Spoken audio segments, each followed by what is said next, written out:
Hey guys, welcome to the Ponder on That podcast with Saffron King. Here, I'm the host. We've got the amazing guest gifted here today. He is a music producer, mix and master engineer, published author. He's worked with Wretch 32, Gigs, Lady Leshurr, Little Simz, I think I got that right. Yeah. Krept Konan, and many more amazing artists. And not to forget, he got a stamp of approval from the amazing producer Timbaland. Woot woot. Woot woot. Hey Saffron. Gift. I hope that was a good introduction for you. It's an amazing introduction. Oh. I'm very grateful for the introduction. Grateful to be on the show as your first visual guest. Yes, this is my first visual podcast, guys. So yeah. Now you know what? Shout out to you for actually agreeing to do this, because I wouldn't say I'm difficult, but I was like, all right, if we're going to do this, we've got to do it visually properly, and we've got to sit down and we've got to have a conversation. So, I really appreciate you honouring that. And thank you for having me. And thank you for taking me out of my comfort zone as well, because, you know, it's not easy, because I'm not quite a visual person as it is. So to come out and do this, I've had to overcome a lot of fear and, you know, of my own personal insecurities. So, you know, I'm really grateful that you challenge me in a good way. I think it's good to have people in your life who challenge you, you know, not people who make you feel comfortable, but people who challenge you to be a greater you, you know. I see that in you from when we first started speaking. Like, I think I saw that greatness in you, and maybe subconsciously I was like, maybe this would be a fun challenge for both of us, because this is completely kind of new territory for me as well, like doing a full format sit down podcast. I've done podcasts before, but they've all been audio. So yeah, I'm just really grateful that we're both kind of in this place at the same time. So it's exciting. Literally, no, but thank you for coming on. Like, you're an amazing person, and the greater in you sees the greater in me. I appreciate that. So we're just gonna jump straight into it. So, Gifted, when did you realise that being a music producer was a part of your purpose? I think it probably started when I was around 21 years old. You know, I had a personal tragedy. My brother passed away when he was 16, and you know, he was like my best friend, and we was really close. And when he was here, I still focused on the music, but it was kind of like one foot in, one foot out, because a lot of care was required to look after him, and I had to help my family a lot. And I think, you know, when he returned to the Maker, I had this kind of time to myself, and I did a lot of soul searching, and I sat down and I watched this documentary on YouTube by a guy who's no longer with us, called Dr. Miles Monroe, and it must have been like an 8-hour interview or sermon. I think it was called The Power of Purpose. And listen, what that did for me, the chills that I got listening to that, it changed me on a very deep cellular level. And I was like, this is it. It's speaking to me. Like, music is what I want to do. There's nothing else on this planet I would rather do than make music. And so I had an annex, which is like an outhouse. And so I was living with my mom at the time, and I said, Mom, can we please turn this into a studio, right? So what the dope thing is I had my own entrance as well. So literally, you come in, there's like a little doorway, a hallway, you put your shoes. I made the first part into a gym, and then the second part was a studio. I had like a vision board with everyone on it that I idolized. I had like Dre, Snoop, Quincy, MJ, Prince, D'Angelo. And I had like a vision board with what I want to achieve. I had like my speakers, and I was just like, I was there. I would go to bed about 2 or 3 every morning. I'd get up at like 6 or 7 the next day, go work out, come back studio. That was it. And whoever would get in the session with me, whoever was willing to travel out of town, this studio was like in Warwickshire. So whoever was willing to travel to Warwickshire to come to the studio, let's get it in, let's go. And you know what? People loved it, because for them to come out of the city into the countryside to make music with someone they know from the city, it was refreshing for them. So yeah, absolutely. And from then I just haven't looked back.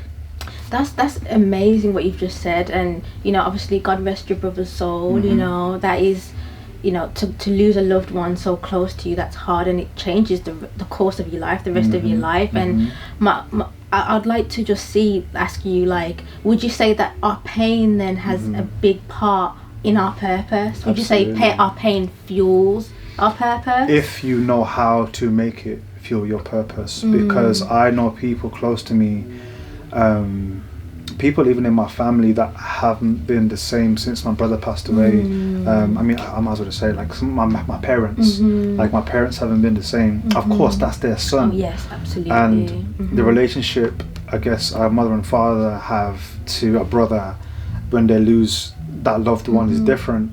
And in some situations, it's almost consumed them to the point where they haven't been able to get back on their feet and find themselves, because they feel so many emotions. But do you know what, like, to get really raw and vulnerable with you, I made a promise to my brother when we laid him to rest. I said, I'm not going to come and see you until I've done my job. Wow. And I said, you know, until I've fulfilled my purpose, I'm not gonna come and see you, but when I see you, we're gonna celebrate. That's amazing. I feel like it's, you know, it takes a lot to come out of, you know, that place of you know, whether it be depression, of loss, losing a loved one, of pain. You know, I know I've been in places where, you know, I've gone through tragedy in my life where it's taken me years actually to get up and get out, because you know, I've been in places where I've just allowed myself to kind of feel sorry for myself, to be self-pity, to expect the world to owe me something. But actually, as I get older, particularly this year especially, I feel like, you know what, if I don't sort myself out, if I don't encourage myself, nobody else will. There you go. And you kind of have to allow, you have to let your pain kind of be that motivation, you know. But I do understand when people do, it takes them longer. For everyone it could be a different time. I know for me it took me years. But sometimes it might just be something as innocent as you maybe not having someone in your corner that's either had experience to maybe gently guide you, or maybe there hasn't been something in your environment to lead you towards the path that's going to help you heal. And I know that was the case for me, at least. I'm probably the most spiritual person in my family, and they might see what I do as maybe a little extreme in terms of how I view the world, because they're quite traditional Sikh family, and you know, they're more religious, like, you know, go to the Gurdwara, you know, my grandfather got bog, and you know, he's Amrit Shaki, which means like he's very he's taken the holy water in India at Amritsar, and you know, he's had the blessings, right? And I respect the journey, but for me it's more about a spiritual journey. And I think, coming back to what you said, you have to have a level of dedication and commitment to the path, because otherwise you're going to just be chasing your tail. Absolutely. And you know, you might think you've healed, you might think you're there, and then maybe an opportunity comes up and you turn it down because of self-sabatage, or and that's a real thing. Yeah, or that like, is a real thing. and maybe you don't have the confidence and the self-esteem because we haven't done the work yet. And we need to get into the habit of sitting with ourselves and saying, why do I feel this way? Why do I have all these emotions that make me feel negatively about myself? Like, we would never talk to our friends the way we talk to ourselves. You know what I'm saying? It's like, would you say to your friend, like, don't do that, that's not good for you. You ain't good enough to do that. You're not good enough, like, look what you've done in the past. Like, you would never say it. So when we develop that level of self-love and compassion for self, then things start opening up to us. Yes, do you know absolutely. What I mean? And it's a journey, and I think you do have to have that, you know, self-love, that connection with your spirit as well, because self-love goes deep, like you said, you know, through your soul, through your spirit, you know, your connection with God. So what does spirituality mean to you, Gifted? It's my foundation. Spirituality is the basis and the foundation of who I am as a man. I would say it like this, if I was to put it metaphorically: without spirituality, I would be a ship on the ocean without wind in its sails. I'm just there. I'm underwater, but I ain't going nowhere. Like I'm just existing, but there's no direction. There's no wind in my sails. So spirituality is like a guiding compass for me. It allows me to get to where I need to get to in the easiest way possible. But as you know, smooth water's never made a good sailor. No, that's all. That's all. There's gonna be some rocky roads. Listen, there's gonna be thunderstorms. There's gonna lightning. There might even be a tsunami now and again. You might get washed ashore. And you might have to come back on the boat. You might listen. It's crazy. Your vision might be blurry. You can't see past a certain. And even the people on the boat with you might turn against you. Literally. And that's how it is. But if you learn to navigate those waters with some sort of inner faith and a faith in yourself, there's something in that just says go on. Like you can push through. Like you can do that. And that's what anchors you. I think it's important to have an anchor when you're on that boat, you know, because then no matter what storm comes, you've still got that anchor, you know. I like that. What would you say has been your anchor? God.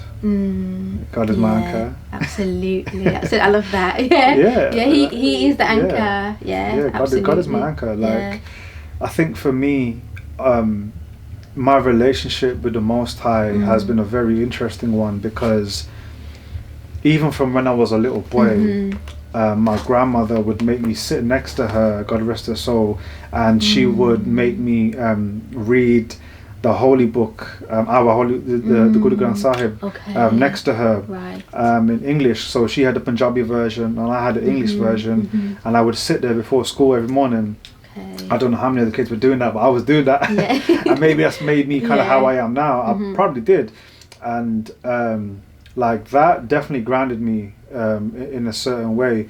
But I think in terms of just understanding like my kind of relationship with God, I think when you go through a personal tragedy, either pushes you away from God or brings you closer. It brought me closer to God, but I asked more questions of God. Absolutely. I was like, okay, I'm trying to understand this, I'm trying to understand that. Why did I never get to say goodbye to my grandmother? She passed away in India.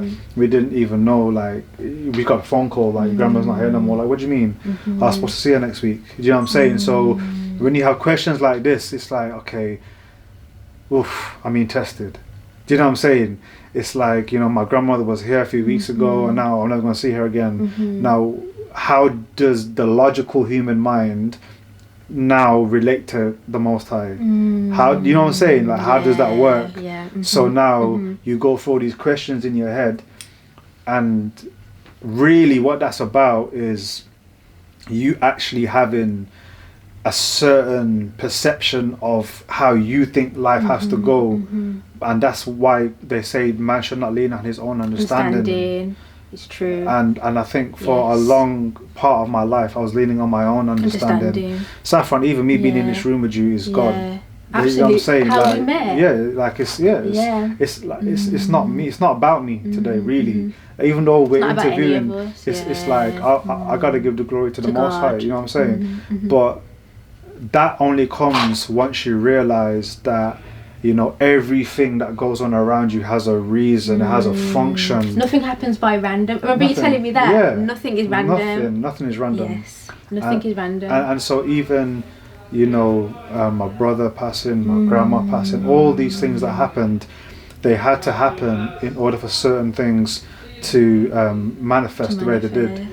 And you know, for you to see it like that it takes, I don't even know what the words to put, but that's a lot of pain to deal with, and then to be able to articulate it and then say, you know, in order for I had to go, like, not to say you had to go through that, but you going through that has then allowed you to think a certain way or to think certain questions about God. I think that it takes a lot of strength, you know, and I don't know if the words to kind of describe that, but it's kind of like beyond. You know what I mean? I call it spiritual resilience. I like that. Do you know what I'm saying? Resilience. It's like you gotta have a spiritual resilience that God's gonna sometimes test you, or the universe is gonna test you to see whether you're strong enough to keep the faith when it looks like there's no hope at all. Like when all options are off the table, you're down on your luck, you don't think there's anything that could happen to possibly make something work in your favor. That's the moment that something will break through. And it's how you speak to yourself internally. You know this. When we have conversations, I always, not disrespectfully, I might correct something that you say because I'm so big on wording. It's like I might be like, oh no, actually this is what we should say, because if I say that, because when we're speaking, we're spelling, and when you put a spell on someone, you got to be careful. You're speaking over their life. You got to be careful. So I always make sure I speak life into people. Absolutely. And it's like I affirm life into people. So absolutely, I never negative talk myself. And you know what, I think as humans we're so used to negativity, like we see it around us, people having a bad day, they say something negative, or people's, you know, angry at someone, they say something negative. People are more used to negativity than positivity. So when you're saying something positive, you don't know how you're changing someone's day. They could be like, no one's ever told me I'm great before, no one's ever told me I've got a purpose, like no one's ever told me I'm beautiful, do you know what I mean? But you saying that to that person, it could change their whole perception of themselves. So like you said, words have a lot of meaning. And actually I did always know that words are powerful, you know. I know the Bible says that life and death is in the power of the tongue, but like meeting you, actually I feel like you kind of brought it into the, like, that truth to actually reality for me. Like, you know, how much words have power over you. Like you could say something negative over yourself and it could actually happen, like, oh Saffron, you know, I'm not good enough, I'm not good at this, and then I could say to myself, and then actually that could happen because I can start to act it out. You know what I mean? Like even on the way here I had to say to myself, Saffron, you're gonna, you know, you and Gift are gonna have a good interview. You know, I can't say, oh, it's gonna be bad, because actually that can actually happen if I speak that over the process, you know. Well, so like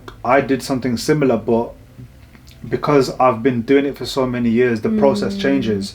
So for me today, it was about praying that I'm a clear channel for communication. And it's like I'm coming from a point of, I want to make sure that I'm present and I'm saying my truth and what needs to be said. But this is where perspective is so important, because what we focus on is what we attract. So it's like, if we focus on I'm not going to do this good today, automatically your mind's just like performance. Now that's like anxiety, anxious, stress, But if we just say, listen, I don't have to do nothing forced. I just want God to make me relaxed and open, relax and just be you. And I feel like I could kick my feet up right now and have a drink. Like, listen, like human being. You know what I'm saying? And I think that's where we try to get to, that point where we're just open channels of communication. That's my ultimate goal. Absolutely. And I wanted to like go back a bit, because when you said that when you're speaking about your brother and your grandma, you said that you had certain questions to God. What kind of questions? Like, give us an example of the questions that you were asking. Why make my brother leave this earth the day of his 16th birthday? You know, why did he come to this earth and he have such a severe disability that he never even spoke a word out of his mouth? He couldn't speak. In the 16 years he was here, he never said one single word. In the 16 years he was here, he never walked one single footstep by himself. He was either on a bed or in a wheelchair his whole life. And towards the end of his life, his disability was so bad, he was being fed through a straw in his body that we would have to put food like in a pouch. You know, like we spent a lot of his later life adapting the beds in our home, and knocked out a whole shower to like a wet room. Like we had clothes in the wardrobe that were brand new that he never even got to wear. You know what I'm saying? Because we thought he was going to come home. He went in for a routine checkup and never came home. You know what I'm saying? So that makes you question things. Like, wow. Do you know how much of a freak accident it was? He went in for the checkup, and while they're putting the camera down his throat to check on it, something must have happened and something hit his esophagus. And it restricted his breathing, and because he already had restricted breathing problems because of his disability, he just never recovered. And then, you know, something filled his lungs, and then things got worse. So you start to ask yourself, wow, like, why? Like, I would have loved to have like one more day with him, but what can you do? You either sit around and say, oh, like life is tough and oh, this is so horrible, I don't want to be here no more. Or you say, okay, I'm gonna make it my mission to understand this. Yeah. And that's what I did. And also, like, you understand if you meet someone else who's gone through what you've gone through, you're not talking to them from a level of, oh, you know, a higher perspective, but I've been where you've been, you know, I've experienced what you've experienced, I can relate to your pain, but, you know, even though obviously, yes, your brother is still a big part of your life and he's influenced your music, you still are using that to continue your purpose, to continue creating the great beats that you make, you know. So no, that's amazing. That's amazing, Gifted. And okay, so as a creative, how has, you know, during obviously COVID and the pandemic, how has these last 2 years been for you as a creative with regards to your mental health? Tough one. So I would say when the pandemic first hit, no one knew what was going on. We was all like, is it a thing? Is it not a thing? Is it going to be gone in a few months? 1.5 years later, you know, Bojo out here talking about, give me 3 weeks. Like, imagine. And, you know, we think it's going to be 1 month, 2 months, 3 months. Nah, big man, that ain't happening. Imagine like nearly 2 years. We're still just coming out of it kind of now. Literally. For now, anyway. People are still feeling the effects. For real. You know what I mean? So, like, I said, all right then, cool. What can I do to keep the momentum going? Shout out to my boy Stikmatik, because he really pushed me to do this. He was like, bro, you need to drop an EP. I said, you know what, you're right. So we kind of hopped on the phone and we brainstormed it, and I made an EP, and that was Krept Konan 1. Krept Konan, I want to come back to later, so please remind me. Yes. So I think I've listened to that on Spotify, you know. Have you? Okay. By the way, Krept Konan 1 and 2 out now on Spotify. Amazing, yes, guys, go check that out. Go check that out. But yeah, so I dropped Krept Konan 1, and that was 50% production, 50% vocal songs with my production, and I just put them all together. And people loved it, and it was an amazing process putting it together. Professional photography, had the videos done by this really cool guy from like New Zealand, just collaborating with people from all over the world, yes. like just really bringing in different influences, and it was dope, and it was such a sick experience. I was like, alright, cool, I think I've got something here. Straight away jumped into Krept Konan 2. Wow. And I was like, I gotta do it bigger though, because I feel like people heard that I could do something sick, but it didn't get as many ears as I wanted. But that was pretty much my doing. I should have been consulting with more people and figuring out the best strategy. I kind of got excited and just dropped it. But in hindsight, I would have probably sat and strategized a bit more. And that's what I did for Krept Konan 2. Okay. So for Krept Konan 2, you know, we did that whole thing of reaching out to people in teams, and that was an entirely vocal project, whereas the first one was beats and vocals. This one was like all vocal songs, brand new music, and tapped in with like a lot of new artists I had not worked with before, so it's pretty cool. And then so that's all going well. Got picked up on like 4 playlists by Grime Daily. I Love Life picked us up. I think I was trending on albums on Audio Mac as well. Ooh, big up you, Gifted. Yeah. And then we hit up a bunch of playlists on Spotify, all organic. We didn't pay for nothing. They just organically loved the music. By the grace of God, like, it just did really well for me.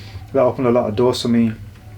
And then so now we're coming into year 2. Well, no, it's almost like hitting the year mark of COVID, but it's like it had gone to the next year, the beginning of this year, basically. Because we've been in it from what, end of 2019? Or the beginning of 2020, I can't remember. I think it might be beginning of 2020. Beginning of 2020, so technically we've been in it for nearly 2 years. Nearly 2 years, So like, I'd say at the end of last year and at the beginning of this year is when it really started to hit me.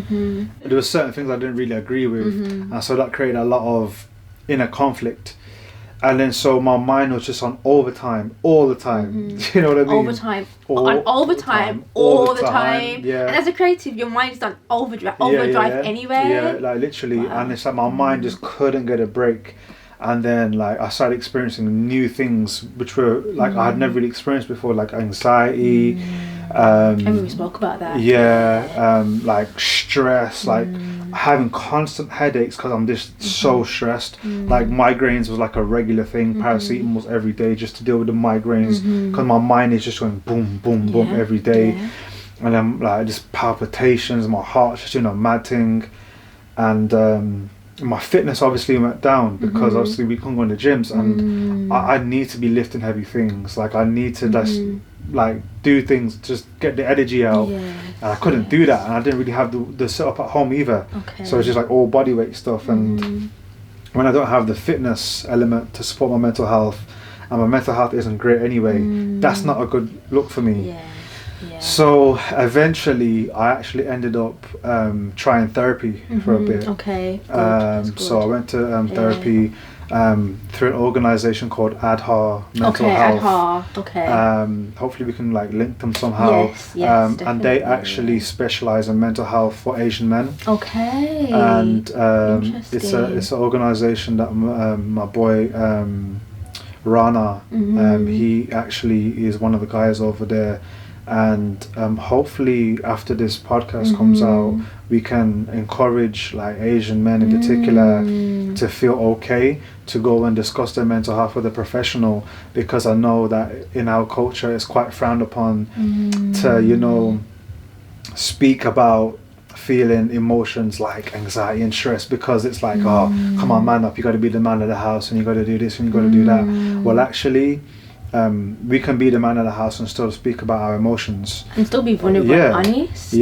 So it's like, and I feel like there's too much I could say about that, but to come back to my point, I had a couple of weeks about it, I had a couple of weeks talking about it with the people over ADHA, and it was good, but it didn't quite do what I thought it was going to do for me. But what it did do is it opened the door for me to really heal myself. Right. Because like in that there was a lot of like talking about what I went through in my childhood. A lot of stuff about my brother, my grandmother, my father, my parents, all these kinds of things. Was it things that you didn't so before that point you didn't kind of address, or you didn't? I had never spoke to anyone about it. Do you know what I mean? And then because you're talking to someone you've never met before, it's quite objective. Like they've got no opinion, and that's cool. But then do you actually have the comfort to speak to a stranger about something so personal to you? And I'll be honest with you, like when I used to know it was therapy time every Wednesday at 7 o'clock, I used to get hella anxious. I was like, oh no, here we go. But you did it. I did. You still, even though you felt the fear, you felt the anxiety, you still did it. You did it. I love the quote. Even if you have fear, do it anyway. Do it anyway. Like doing it scared. Doing it scared. I think that's the better phrase. So for those who are struggling with their mental health, what would you say to them? Depending on how bad their mental health is, I think there's a number of options they could choose. Let's say you've got mild anxiety, could be like social anxiety, maybe you feel a bit uncomfortable in a crowded room, maybe you like being out in crowds, or maybe you just have difficulty speaking to people, looking people in the eye when you're talking. The only cure for that, unfortunately, is actually just doing it more often. That's called exposure therapy. And with exposure therapy, you build yourself up in small increments until you're comfortable enough to take another step. So that could be something as simple as going to more like house parties where there's like 10 people. Maybe after that you go to like a live event. Maybe after that you go to concerts, and now you know what I'm saying, you start building up like that. So exposure therapy, that concept can apply to multiple things. So that could be you exposing yourself to things that frighten you or make uncomfortable in increasing difficulty in small increments over time. It's also called compounding. So it's like, you keep building upon your previous progress until you've got kind of what you want. Is that what compounding is? Yeah, so compounding is just like, you know, the positive gain over time. So that's all compounding is. Another thing, if your mental health is really kind of in a bad place, I think it would probably be wise to speak to a professional. Like, I don't want to give out any professional advice, but and also the other thing as well is like, what might work for me might not work for the other person. For the other person. But I know that reading has definitely been another cornerstone for me. Like spirituality, like what comes inside that is like meditation, reading, journaling, self-care, all these things, they're part of the spirituality bubble. So I would definitely look into those kinds of things. I think if you can get into the habit of being with yourself without feeling uncomfortable, you will at some point become more comfortable being around other people. So it's like, if you can come to a point where it's like, all right, I can sit for 20 minutes and watch my thoughts without judging them. If I can sit with a pen and paper and I can write down how I'm feeling for 5-10 minutes, like literally put the timer on for 10 minutes and just stream from your mind with a pen in your hand everything that's coming to you every day. Like what's going to happen is you're going to release a lot of it, because it's not all in your head. Because the thing is with, and I don't want to disrespect anyone's personal problems or journeys, but most mental health issues kind of come from not knowing how to break the own conditioning of the mind.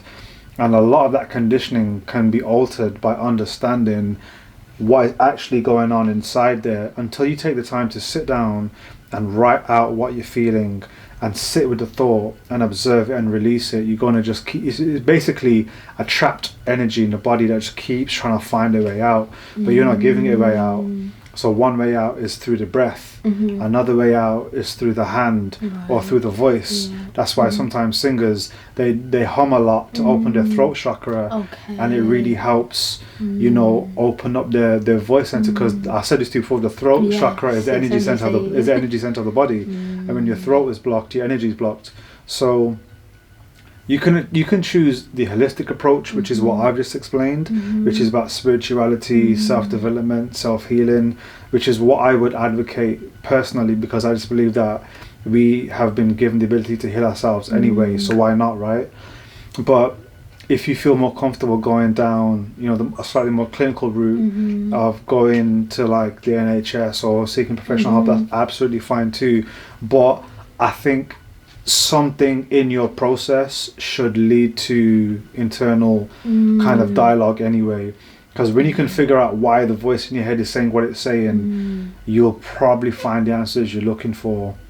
Absolutely. And I think, and to add to everything what you just said so beautifully, is that, and also your surroundings, so like people you're around. Like I feel like when you're around people who are negative, or people who, you know, are doing unhealthy habits that, you know, aren't particularly helping yourself spiritually or holistically, physically, whatever, if you're trying to better yourself and you feel like people around you aren't really supporting that, I feel like that can, because you could do all the clinical work, I feel, and all the spiritual work, but if your surroundings are still a bit off, it's kind of like all that kind of counts. And I suppose in therapy anyway, and in doing your spiritual work and journaling, that will in turn help you to kind of see, you know, are my surroundings helping me? And it goes back to like self-love again. Like I feel like sometimes when you're in a bad place with your mental health, I'm not saying that all people who have mental health struggles don't love themselves, but I know for me personally, when I had my mental health struggles, I didn't love myself, and I found that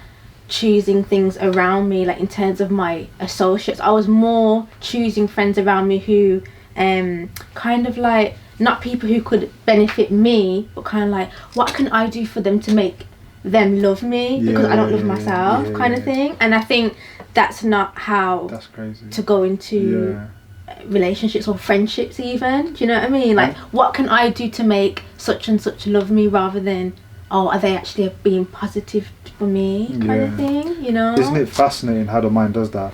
Yeah. Like, isn't it just when you come to the place of clarity, it's so hard to believe that we was in that place, wasn't it? Literally. Because that's how I feel sometimes. I'm like, was my mind really like that a couple of months ago? I can't fathom it sometimes. It's like almost, well, it literally is a different version of you, but it's called your lower self.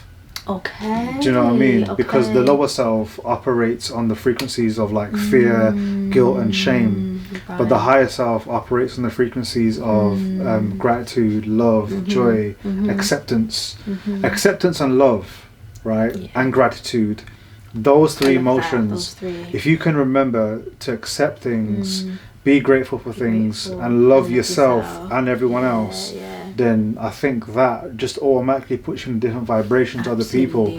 Because most of the time we're trying to either change somebody, we're judging somebody, we got some sort of opinion about something in a negative context, and all you're doing when you're spewing that out your mouth is you're depleting your own energy and lowering your own vibration. Absolutely. You're doing no one any favors. So that's why I'm so conscious with my wording, because I know that with my own tongue I can lower my own vibration, but that same tongue can raise my vibration. Absolutely. So it's like we are a self-governing mechanism, a self-governing body, and when we take that autonomy back to ourselves, give it back to ourselves, then I think you kind of step into this power where it's like, okay, hang on a minute, I kind of realize what it is now. I can kind of control my future. I can control my actions. Maybe you can't get the exact outcome you want sometimes because the world revolves around unison with other people, and you have to be able to work with others to achieve a goal. But if you can develop some sort of positive perspective on how you control yourself, then I think you'll be a lot happier with how things turn out. Absolutely. And it's like what me and you always speak about, like it starts within. It never starts outer and then in. It always starts within, and then from that everything else is a bonus, or it just complements. You can take that as friendships, relationships, family relationships, any kind of platonic relationship, romantically, whatever. I think it all starts from within. I think that's what I've learned. I feel like there's true freedom in that as well. And you always hear like love yourself and it all starts from within, but until you actually put it into practice, you won't really know what true freedom is really. Exactly. I agree. So that's interesting. How important is creativity when it comes to us expressing ourselves? It's a great question. There's two ways I could answer that. I'll give you a bit of both. If you look at it from a high level, if we're all made in God's image, which is a creative life force energy, by default we're creative creatures. So creativity is just an expression of our natural being. We can't be anything other than creative, but what we do is limit it. So that's one answer. That's powerful. Oh, I thought that was just like a dig. Oh my gosh. We limit it. But the other answer is if you are constantly showing up every day and you put the pen in your hand and you got the paper in front of you and you just say, I'm going to put 30 minutes on time, I'm going to do whatever comes to me, whether you're a painter, you're a writer or something's going to come out. And just by showing up, whether you like it or not, the Most High is going to call on you and he's going to give you something called inspiration, and you're going to act on it because you're a human being. And it's what we love to do. So you either surrender to the fact that you are born creative and you step into it, or you show up every day, and out of habit, the act of creating every day will make you better creative. Wow, that's powerful.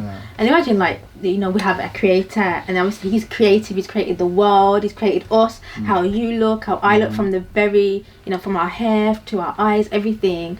And it's like he's given us the opportunity to create other things, like to write, to make music, to make films, photography, videography. I remember when you said to me before that there's no musical creativity without God, or God influences every aspect of... I was referring to the Quincy Jones quote. Yes, can you please say it? So Quincy Jones says, always leave 20% of the record for God to walk into the room. So, you know, if you're working on a song, take it to 80%, and the final 20, that has to be God. So that's inspiration. So, by the way, not to get weird, but God's in the room right now, because I can feel energy on me right now, and it's a different energy. But yeah,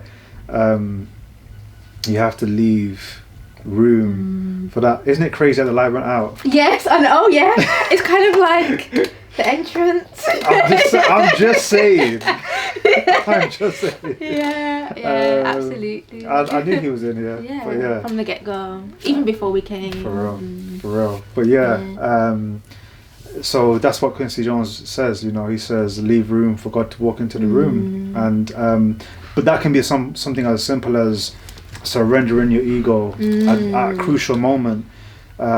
There's been times when I needed to hear that advice myself and I didn't heed it, and I let my ego get in the way. I was like, nah, this is the right idea.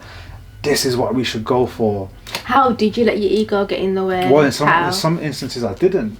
And then what happens is you fracture relationships, or you don't do a song justice because you've kind of put something other than, you know, what's important first. And what's important is servicing the Most High and others. Yeah. And after that, it's about what does a song need from me, what needs to be done. And so after you kind of understood that, you're able to step away and be okay with being wrong. But I love that, being okay with being wrong. That is a new thing for me. That I have definitely tried my best to get better at. But so obviously I know that you read so much Gifted, but give us 5 books that you'd recommend, you know, with helping us with our purpose, mental health, spirituality. What books would you recommend? Okay, first book I would recommend, so all the answers I'm going to give are geared towards creatives in the first half of this list. Okay, that's good to focus on. But then I'd say the latter half of this list is just in general. Okay. So for creatives, an amazing must-read book is called The Artist's Way by Julia Cameron. That book is like a perfect combination of creativity and spirituality. It's just like a blueprint on how a creative can live their life and thrive, but from a less kind of rigid robotic way. It's a very human approach to creativity, and there's, like, you know, sprinkles of spirituality throughout. But even if you're not spiritual, it's not so deep that it throws you off the creative kind of approach. Second one would be Q on Producing by Quincy Jones. It's quite a hard book to get. It's quite expensive as well, but it's worth every penny. It's it's the how-to manual for a music producer. Everything on the personality types in the industry, the kinds of sessions you have to navigate, who you have to become, your outlook on life. There's some musical tips in there, but if you can embody that book, it will just make you a much better producer. It just makes you a better human. Third book would be, so this is where we get more kind of about the self. And this is like if you're not a creative. It's called Letting Go by David Hawkins. That book there will probably tell you everything you need to know about your mind and why your mind does what it does and how to kind of work through it. It's not easy, but the answers are in there. Fourth book, which is what I was referring to earlier when we spoke about emotions, is an amazing book which I spoke to you about called Battle Cry by Jason Wilson. Yes, we always speak about that. Yeah. So Jason Wilson is a gentleman who runs like I guess like a jiu-jitsu academy in America, and he went viral because he was helping the kids like punch through like the boards and stuff, and things that he was saying to them. Yeah. And so I read his book, and what a transformative book. That book does a impeccable job at really helping people understand their emotions and why those emotions have manifested in that way. And he goes through practical takeaways on how you can identify an emotion, sit with it, release it, give it to God, and then find a way to tap into your higher self to work through that. Yes, there are Bible references in the book. It is a book for people that, you know, believe in God, but it's also a book for people who just in general. In general, so it's not just based for one specific. It's not just for, you know, Christians or just for anyone can read it, but just know that there are Bible references into it. Okay. So you might walk away a little enlightened. Right. Do you know what I mean? Yeah. So, but yeah, honestly, I think especially I have to say this for men, because we're talking about men's mental health.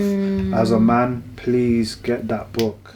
You'll find that you're going to be presented with a lot of things that you might not want to talk about, that you kind of been keeping to yourself, but it's good to let it out. It's healthy, it's important. Absolutely. And no doubt the books that you've, you know, recommended, they will, you know, challenge us in certain ways, but it's good to be challenged, and it's good to kind of, you know, reflect and think about, you know, from our thoughts to letting go to thinking about God, our purpose. Obviously those who are producing musically, I feel like reading kind of it's like it elevates us to that place that we've always wanted to be at, but kind of like that person's done all that labor, all that work, and they're giving it us for like, you know, they've it's, even though it probably took them like maybe a year or, you know, a bit less to write that book, it's been their whole time of living, like that's full of experience, and they're giving us that, and that can elevate us, you know. Honestly, that's exactly how it is. Holistically, absolutely. Fifth and final book is Think and Grow Rich by Napoleon Hill. Oh yes, and it's nothing to do with money. That's the ironic thing. That whole book is about your mindset and your approach to abundance and your approach to getting what you want out of life. Do you know what I mean? What's one thing out of that book that kind of changed your mindset regarding like wealth and riches? And there's too much, honestly, but I'm just gonna pick whatever comes to my mind, because there's literally that many gems in that book. But Think and Grow Rich, the thing that it talks about in that book is just understanding that if you set your mind to do something and you have an unbreakable will and unshakable faith, and you've got a structured plan on how to get that, there's nothing that can deter you from that, because you've kind of set it in stone that this is gonna happen. This is my will. I am determined. Come hell or high water. Absolutely. I've got what it takes to do it, and it's building that inner kind of resilience. Spiritual resilience. Spiritual resilience. I've learned that today. Trademark. Yo, listen, if no one else has got that. But you need it in life. Yeah, that book took him 20 years to write. He interviewed the best minds in the world, and he just put it all together over the space of 20 years. And it's like, imagine a greatest hits album from the best singers over a 20-year duration, but it's a book on success. It's like the greatest hits, but in book format. Wow, that's amazing. Yeah, that's amazing. And one of the people I study quite heavily, Bob Proctor, he has been reading that book every day of his life for like the last 20-30 years. Wow. And he's like, because the thing is about reading, it's repetition. Like the more you repeat the information, like here's a little fact. I don't know if you know this, but if you don't repeat information to the mind within 10 days, your mind actually loses a part of the information. Wow. And so if you want to keep something in your mind, within that 10-day period, reread it. It goes back to what we said earlier, isn't it, about words, isn't it? Yeah. Like when the words have life, it's like a seed, and then it grows and it grows. But obviously, if you like leave it and you don't water it, it's gonna fade. Yeah. That's it. But thank you for that, Gifted. And where can we find you? Like, what are your handles on social media? So on Twitter and Instagram, I am at Gifted ASR. So the word gifted and the letter ASR. And I'm on Spotify as Gifted, of course, as well. Yes. You can listen. Have you on Spotify? Yeah. So you can listen to Shokunin 1 and Shokunin 2 on there. And I also have a Produced by Gifted playlist on my Spotify where you can hear some of the collaborations I worked with. Unfortunately, some can't be on there due to sample clearances, but some of the big ones are on there. Like the records with like Little Simz, Swiss, Graham Daly. Got one with like Jaja Soze on there. There's loads on there. You just check it out for yourself. Yeah. And then a couple of the collaborative projects I've done there on there too. But yeah. Amazing. That's the main place. No, thank you for that, Gifted. Like, you know, it's important that we're able to follow up with you, because I feel like with you like, even though you're a music producer, a published author and a mix and master engineer, like there's so much other elements to you, and I know that you do put those parts of yourself on social media, because it's not until I started to follow you and see, wow, there's different not strands, but there's a lot of different aspects to Gifted. Like, it's not just music, there's a whole other part to you, and it's like what we were saying earlier, like with your purpose, like there's don't just limit your purpose, like there's so much elements to yourself, so much compartment. So thank you. And is there anything else you'd like to share with us that's on your heart, that it doesn't have to be related to what we spoke about, just anything that you want to encourage or inspire? Well, the first thing I want to say is that I am working on a new project. Yes. What are you working on? Gifted? I might be working on a new EP. Okay. So no, you are working on a new EP. Remember words. I am. You are. I was trying to be elusive and cool, but it didn't work. No, I'm working on a new EP. Now I'm about 3 tracks in. Okay. The music is pretty much there, but I'm currently just getting in with some live musicians to lay some additional parts. And we're still in the songwriting process for the rest of the project, but I've got the usual team with me and some new friends to join me on this project. Fantastic. But this project I'm working on now is very, very important to me, and it's very close to my heart, because I made this when I was really struggling mentally and spiritually, and you know what's so beautiful? I sat down with a pen and a paper, and I remember I was feeling low, and I said to myself, I'm gonna make 10 beats a week until I get into a better place. And in that process of making 10 beats a week, this EP was born, and I haven't looked back since. Wow. And it's, in my opinion, my best work. I know everyone says that when they're creatives, but it really is. Only because I know where I'm at mentally. I've never been in that place before. Like, I know I've never been in this place mentally before.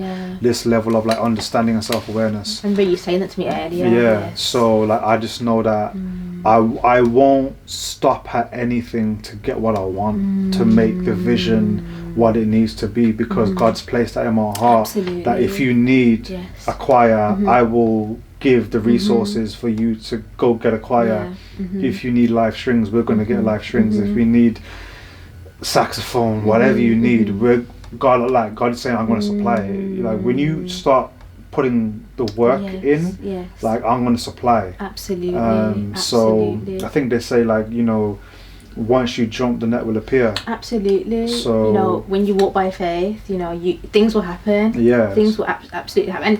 And this is an analogy actually. When I was leaving my place of work, like where my place of work is, there's a lot of darkness when we leave out, because I left quite late.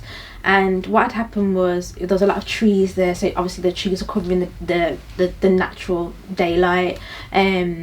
And as I was walking, obviously it was dark, so I put on my torch from my phone, and it wasn't till I started to walk that the light started to work, so I couldn't have just stayed in that place. I literally had to walk, and then I started to see clearly, and the light started to work then. So I feel like it's not until you walk it out, you just do it, take that leap of faith. I know it's said all the time, but just do it, right? What have you got to lose? We only live once, you know. Drake, YOLO. There you go. Yeah, nice. It's so true. So I'm working on that, and you know, there's some other really cool things that I'm doing, but I want to get into the position and let the world kind of see it when the time is more natural.